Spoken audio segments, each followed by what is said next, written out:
Hi ಎಲ್ಲರಿಗೂ, ಎಲ್ಲರೂ ಹೇಗಿದ್ದೀರಾ? ಎಲ್ಲರೂ ಚೆನ್ನಾಗಿದ್ದೀರಾ ಅಂತ ಭಾವಿಸ್ತಾ ಈ ನಾನು ವ್ಲಾಗ್ನ ಸ್ಟಾರ್ಟ್ ಮಾಡ್ತಾ ಇದ್ದೀನಿ. ಸೊ ಇವತ್ತಿನ ಈ ವ್ಲಾಗಲ್ಲಿ ನಾನು ನಮ್ಮ ಬೇಬಿನ ಫೋಟೋಶೂಟು 3rd ಮಂತ್ಸಿನ ಫೋಟೋಶೂಟನ್ನು ನಿಮ್ಮ ಜೊತೆಗೆ ಶೇರ್ ಮಾಡ್ತೀನಿ. ನವಂಬರ್ ತಿಂಗಳು ಆಗಿರೋದ್ರಿಂದ ನಾವು ಇವತ್ತು ಕನ್ನಡ ರಾಜ್ಯೋತ್ಸವ ಥೀಮನ್ನು ನಾವು ಸೆಲೆಕ್ಟ್ ಮಾಡ್ಕೊಂಡಿದ್ದೀವಿ. ಸೊ ಫೋಟೋಶೂಟ್ ಥೀಮ್ ರೆಡಿ ಮಾಡೋದಕ್ಕೆ ನಾವೆಲ್ಲರೂ ಕೂಡ ರೆಡಿಯಾಗಿದ್ದೀವಿ. ನಮ್ಮ ಮನೆಯವರು ಕೂಡ ರೆಡಿಯಾಗಿದ್ದಾರೆ. ನಮ್ಮ ಮನೆಯ artist all in one Dinesh. Hi ಹೇಳಿ ದಿನೇಶ. ಹಾಯ್. ಪಾಪುಗೆ ಎಲ್ಲ ಕಲರ್ ಫ್ರಾಕನ್ನು ನಾನು ಇಲ್ಲಿ ರೆಡಿ ಮಾಡ್ಕೊಂಡಿದ್ದೀನಿ. ಇಲ್ಲಿ ನಾವು ಫಸ್ಟಿಗೆ ನಾವು ಒಂದು ವೈಟ್ ಕಲರ್ ಕ್ಲಾತನ್ನು ನಾವು ಹಾಕ್ಕೊಂಡಿದ್ದೀವಿ. ನಂತರ ಒಂದು ಶಾಲು ಕೂಡ ರೆಡ್ ಆ್ಯಂಡ್ ಯೆಲ್ಲೋ ಕೂಡ ನಾವು ಇಲ್ಲಿ ತೊಗೊಬಂದಿದ್ದೀವಿ. ಸೊ ಬ್ಯಾಕ್ಗ್ರೌಂಡಿಗೆ ಹಾಕೋಕ್ಕೋಸ್ಕರ ಅಂತ ಹೇಳಿ. ಆಮೇಲೆ ಕರ್ನಾಟಕ ಮ್ಯಾಪು ಕೂಡ ನಾವಿಲ್ಲಿ ಡ್ರಾ ಮಾಡಿದ್ವಿ. ಹೋಗ್ತಾ ಹೋಗ್ತಾ ತುಂಬ ಚೇಂಜಸ್ಸು ಕೂಡ ನಾವು ಮಾಡ್ತಾ ಹೋದ್ವಿ. ಸೊ ಇಲ್ಲಿ ಯೆಲ್ಲೋ ಕಲರ್ ಫ್ಲವರ್ಸು ಕೂಡ ಯೂಸ್ ಮಾಡೋಣ ಅಂತ ಅಂದ್ಬಿಟ್ಟು ತೊಗೊಬಂದಿದ್ವಿ. ಮತ್ತು ಸೇವಂತಿಗೆ ಹೂವು ಮತ್ತು ರೋಸು ಕೂಡ. ಸೊ ನಾನು ಪೆಟಲ್ಸ್ ಎಲ್ಲ ತೆಗ್ದು ಇಟ್ಕೊಂಡಿದ್ದೆ. ಸೊ ಇಲ್ಲಿ ನಮ್ಮ ಮನೆಯವರು ಗರಿಕೆ ತೊಗೊಬಂದು ಎಲ್ಲ ಕ್ಲೀನ್ ಮಾಡಿ ಕ್ಲೀನಾಗಿ ಸ್ಮಾಲ್ ಪೀಸಸ್ಸು ಕಟ್ ಮಾಡಿಕೊಂಡು ಇಲ್ಲಿ ಇಡ್ತಾ ಇದ್ದಾರೆ. ಸೊ ಫೈನಲಿ ಕರ್ನಾಟಕ ಮ್ಯಾಪ್ ಬಿಡಿಸಾಯಿತು. ಸೊ ಅದರಲ್ಲಿ ನಾವು ಯೆಲ್ಲೋ ಕಲರ್ ಸೇವಂತಿಗೆ ಹೂವು ಮತ್ತು ರೋಸನ್ನು ಕೂಡ ನಾವು ಇಡ್ತಾ ಬಂದ್ವಿ.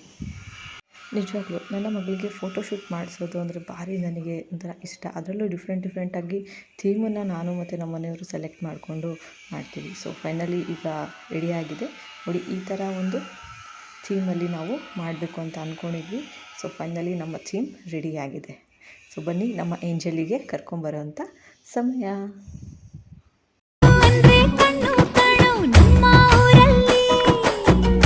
ತೀಡಿದ ಗೊಂಬೆ ಹಾಗೆ ನಮ್ಮ ಕನ್ನಡತಿ, ಅವಳ ಕಂಡ್ರೆ ಕೈಯ ಮುಗಿಯೋದಮ್ಮ ಸಂಸ್ಕೃತಿ.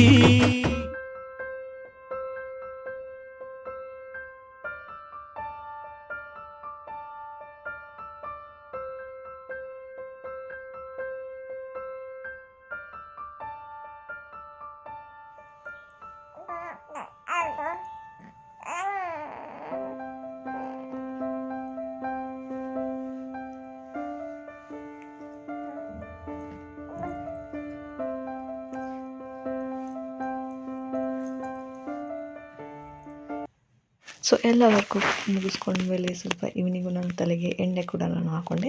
ಸೊ ಇಲ್ಲಿ ನಾನು ನಿಮಗೆ 3 ಸ್ಟೆಪ್ ತೋರಿಸ್ತೀನಿ. ಸೊ ತಲೆಗೆ ಎಣ್ಣೆ ಹಾಕ್ಕೊಂಡು ಹೇಗೆ ಮಸಾಜ್ ಮಾಡೋದು ಅಂತ. ಸೊ ಇದು ಫಸ್ಟ್ ಸ್ಟೆಪ್ಪು. ಫಸ್ಟು ಕೈಗೆ ನೀವು ಎಣ್ಣೆ ಹಚ್ಕೊಂಡು ನಿಧಾನಕ್ಕೆ ಈ ಥರ ಒಂದು ಮಸಾಜನ್ನು ನೀವು ಮಾಡ್ಕೊಬೇಕು.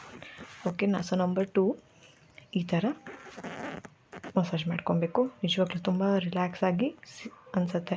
ಸೊ ನಿಮ್ಮ ಮನೇಲಿ ಯಾರಾದರೂ ಮಸಾಜ್ ಮಾಡೋರಿದ್ದರೆ ನೀವು ಮಾಡಿಸ್ಕೊಂಬಿಡಿ. ತುಂಬ ಫ್ರೆಶ್ ಆಗಿ ಅನಿಸುತ್ತೆ. ಸೊ ನನಗಿಲ್ಲಿ ಯಾರೂ ಮಾಡೋರಿಲ್ಲ. ಸೊ ನಾನು ಇಲ್ಲಿ ಒಬ್ಬಳೇ ಮಾಡ್ಕೊತೀನಿ. ಸೊ ನಂಬರ್ 3 ಏನು ಮಾಡಬೇಕು ಅಂದರೆ ಕೈಗೆ ಸ್ವಲ್ಪ ಕೊಕೊನಟ್ ಆಯಿಲನ್ನು ತೊಗೊಂಡು ಈ ಥರ ಕೈಗೆ ಒಂಚೂರು ಹಚ್ಕೊಂಡು ಮೇಲ್ಗಡೆ ಹೀಗೆ ಪ್ರೆಸ್ ಮಾಡಬೇಕು. ಸೊ ಇದನ್ನು 5 to 6 ಟೈಮ್ ಮಾಡಿಕೊಂಡ್ರೆ ನಿಜವಾಗ್ಲೂ ತುಂಬ ರಿಲ್ಯಾಕ್ಸಾಗಿ ಆಗುತ್ತೆ. ನಿಜವಾಗ್ಲೂ ತಲೆ ಕೂದಲು ಕೂಡ ತುಂಬ ಚೆನ್ನಾಗಿ ಬೆಳೆಯುತ್ತೆ. ಮತ್ತು ಎಷ್ಟು ಸ್ಟ್ರೆಸ್ ಇರುತ್ತೋ ಅದು ಎಲ್ಲ ಕೂಡ ಕಮ್ಮಿ ಆಗುತ್ತೆ. ಸೊ ನೀವು ಕೂಡ ಇದನ್ನು ಟ್ರೈ ಮಾಡಿ.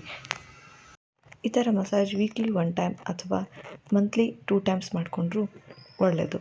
ಸೊ ಈಗಿನ ಬ್ಯುಸಿ ಶೆಡ್ಯೂಲಲ್ಲಿ ನಿಜವಾಗ್ಲೂ ಎಲ್ಲದನ್ನು ಕೂಡ ಮಾಡ್ಕೊಳ್ಳೋದು ಕಷ್ಟ ಆಗುತ್ತೆ. ಬಟ್ ಯಾವಾಗ ಟೈಮ್ ಸಿಗುತ್ತೆ ಒಂದು ಸ್ವಲ್ಪ ಹೊತ್ತು ನಮಗೋಸ್ಕರ ಅಂತ ಅಂದ್ಬಿಟ್ಟು ನಾವು ತೆಗಿಲೇಬೇಕಾಗತ್ತೆ. ನಿಜವಾಗ್ಲೂ ತುಂಬ ರಿಲ್ಯಾಕ್ಸಾಗಿ ಫ್ರೆಶಾಗಿ ಅನಿಸುತ್ತೆ.